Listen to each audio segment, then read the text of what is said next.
السلام علیکم ورحمۃ اللہ وبرکاتہ۔ کیسے ہیں آپ لوگ؟ امید ہے کہ خیریت سے ہوں گے۔ امام حسین نے کوفی لشکر کے سامنے زندگی کی آخری تقریر کرتے ہوئے ارشاد فرمایا، کیا تمہیں فرمان رسول یاد نہیں کہ ہم جوانان جنت کے سردار ہیں؟ کیا میں تمہارے نبی کی بیٹی کا بیٹا نہیں؟ اس وقت حضرت حر بہت پریشان تھے۔ وہ ابن سعد سے جا کر کہتے ہیں کہ تم امام کے ساتھ جنگ کرو گے تو سرکار دو عالم صلی اللہ علیہ وسلم کو کون سا منہ دکھاؤ گے؟ کیا جواب دو گے؟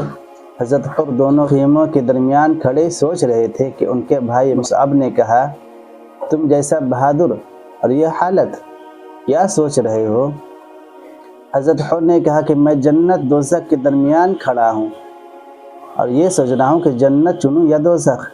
یہ کہا اور گھوڑے کو ایڑ لگا کر اہل بیت کی طرف آ گئے اور امام علی مقام رضی اللہ تعالیٰ عنہ کی خدمت میں عرض کیا، اگر میں آپ پر قربان ہو جاؤں تو کیا پہلی لغزش معاف ہو جائے گی؟ آپ نے فرمایا، تم دنیا و آخرت میں آزاد ہو۔ حر کا مطلب ہی ہوتا ہے آزادی۔ تو امام حسین نے کیا فرمایا، اے حر تم دنیا و آخرت میں آزاد ہو۔ ابن سعد اس صورتحال سے گھبرا گیا اور صفوان سے کہا، جا اور حر کو سمجھا کر واپس لے آ۔ صفوان نے آ کر حضرت حر سے کہا، تم عقل مند ہو، یزید کی رفاقت چھوڑ کر حسین کی طرف کیوں آ گئے؟ واپس چلو۔ حضرت حر نہیں گئے اور اسلام کے لیے انہوں نے اپنی جان قربان کر دی۔ پہلے ان 72 جانثاروں نے داد و شجاعت دیتے ہوئے اپنی جان راہ حق میں قربان کر دیا۔ ان میں سے ایک نوجوان جن کا نام وہب بن عبداللہ کلبی تھا، 18 سال کی عمر تھی اور شادی کو ابھی 17 دن ہوئے تھے۔ والدہ نے کہا، جاؤ بیٹا حسین پر قربان ہو جاؤ۔ والدہ نے کہا، میری زندگی کی کمائی تم ہو، میری تمام آرزوئیں تمہیں سے وابستہ ہے، مگر اے میرے سعادت مند بیٹے، یہ سب نواز رسول پر قربان۔ نیک بخت بیٹے نے جواب دیا، اماں جان میں ایک لمحہ کے لیے بھی دیر کرنے کے لیے تیار نہیں، مگر میرے ساتھ امیدیں وابستہ کرنے والی کا کیا ہوگا؟ والدہ اگر آپ اجازت دے تو میں جاتے وقت اسے تسلی دیتے جاؤں۔ والدہ نے کہا، جاؤ تسلی دے کر جلدی آنا۔ حضرت وہب بن عبداللہ اپنی بیوی کے پاس جا کر کہا، میری ہم سفر، میں میدان جہاد میں جا رہا ہوں۔ آج سید عالم صلی اللہ علیہ وسلم کے نور نظر پہ امتحان کا وقت آ گیا ہے۔ میں تجھے تسلی دینے کے لیے آیا ہوں کہ اللہ پر بھروسہ رکھنا، صبر کرنا۔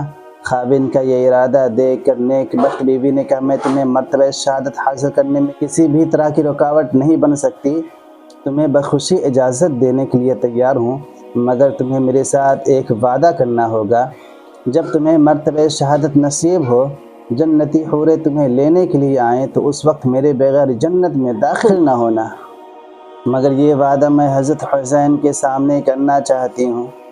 وہب بن عبداللہ اپنی والدہ اور بیوی کو لے کر امام علی مقام کی بارگاہ میں حاضر ہوئے۔ وہب کی والدہ نے امام علی مقام کی خدمت میں عرض کیا، امام المسلمین، میری زندگی کی کمائی صرف میرا یہی بیٹا ہے، میں نے اسے بڑی محنت و مشقت سے پال کر جوان کیا ہے، ابھی اس کی شادی کو صرف 17 دن ہوئے ہیں، حضور اسے میدان جنگ میں جانے کی اجازت دیں تاکہ یہ اپنی عزیز ترین جان کو آپ کے قدموں پر قربان کر سکے، نچھاور کر سکے۔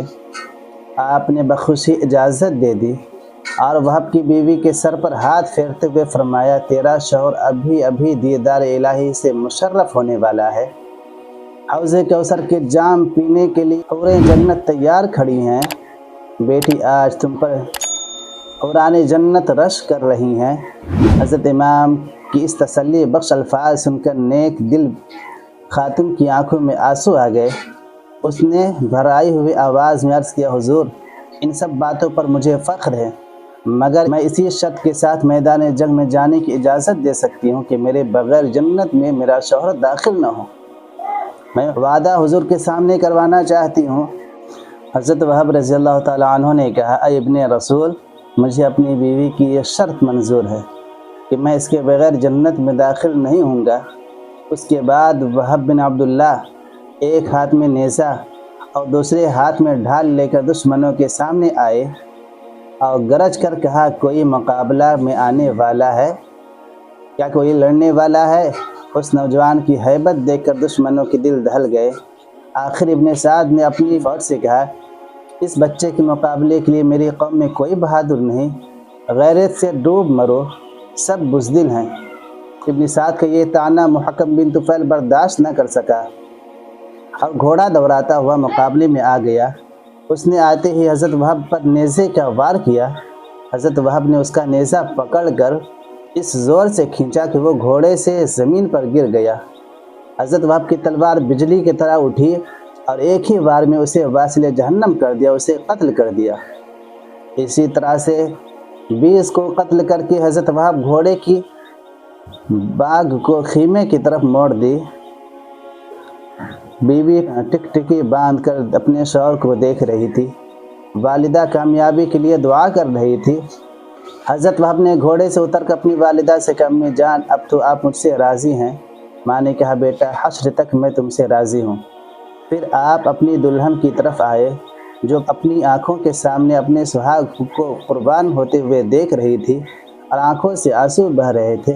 حضرت وہب نے فرمایا کیوں روتی ہو؟ کیا تم نے مجھے بخوشی اجازت نہ دی تھی؟ ابھی آپ اسے تسلی ہی دے رہے تھے کہ میدان جنگ سے آواز آئی حل من مبارزن، حل من مبارزن، ہے کوئی مقابلہ کرنے والا؟ حضرت وہب یہ آواز سنتے ہی گھوڑے پر چڑھے اور الوداع کہتے ہوئے میدان جنگ کا رخ فرمایا۔ حضرت وہب گھوڑا دوڑاتے ہوئے میدان میں آ گئے اور آتے ہی ایک ہی وار میں دشمن کا کام تمام کر دیا۔ ابن سعد نے کہا اگر یہی حال رہا تو سب کے سب ختم ہو جائیں گے، اس نوجوان پر یک بارگی حملہ کر دو۔ حضرت وہب رضی اللہ تعالیٰ عنہ پر تیروں کی بارش ہو گئی، جسم پر تقریباً 1500 تیر لگے اور حضرت وہب زمین پر گر گئے۔ دشمنوں نے سر قلم کر کے خیمے میں پھینک دیا۔ ماں نے خون میں نہائے ہوئے سر کو سینے سے لگا لیا اور پڑھا انا للہ و انا الیہ راجعون۔ اس نیک دل بیوی کا سر بھی خاوند کے پیشانی پر جھک گیا اور اس کی روح بھی قفس عنصری سے پرواز کر گئی، اب وہ شہید ہو گئے، یعنی حضرت وہب بن عبداللہ راہ حق پر اپنی جان کو قربان کر دیا، اللہ کی راہ میں شہید ہو گئے۔ دیکھا آپ نے کہ حضرت وہب بن عبداللہ رضی اللہ تعالیٰ عنہ نے کس طریقے سے اپنی جان قربان کر دی اللہ کی راہ میں۔ جب تمام جانثار صحابہ ایک ایک کر کے دین اسلام پر قربان ہو گئے تو اہل بیت کی باری آتی ہے۔ اللہ تبارک و تعالیٰ سے دعا ہے کہ اللہ تبارک و تعالیٰ ہم تمام مسلمانوں کو حضرت وہب بن عبداللہ کی طرح دین اسلام سے محبت کرنے کی توفیق عطا فرمائے اور دین اسلام کی حفاظت کے لیے اپنی جان قربان کرنے کی توفیق عطا فرمائے۔ باخداون الحمدللہ رب العالمین۔